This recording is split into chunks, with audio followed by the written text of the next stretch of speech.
we've talked about using new strategy, new tactics to get more work. There's a modification of an old idea, and that is creating business plans. And the ironworkers are spearheading their local unions, really developing articulate, well developed, very specific business plans. One of the things that we've done is I've talked to General Secretary Pixa, and I asked him to spearhead a standardization of best practices for the local unions on its business operation. Now we've been doing that to some extent with the key performance indicators, and we take the best and most well-run locals and we try and emulate those core competencies in all locals.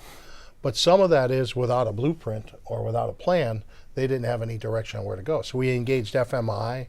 FMI came out and talked to a lot of the local unions, and they looked for what were the best areas that you could go. But, you know, General President Dean, General Secretary Pixa, General Treasurer Evers, we can have the greatest ideas in the world. It's got to be implemented by the boots in the ground. So the organizing happens at the local union level, the selling of oneself, the improving of delivery of instruction. So these business plans get the executive board and the leadership of the local on board with a direction and a narrative. And it might be simply improving the finances of the local, implementing greater training efficiency, adding more organizing. But what they do is they actually put a business plan together and map it down, and then in a coordinated effort with their contributing employers, they actually go and identify underserved markets or markets where they hadn't been in a while, like we talked about in the previous topic. Mm-hmm. It really makes the contractors happy to see this effort.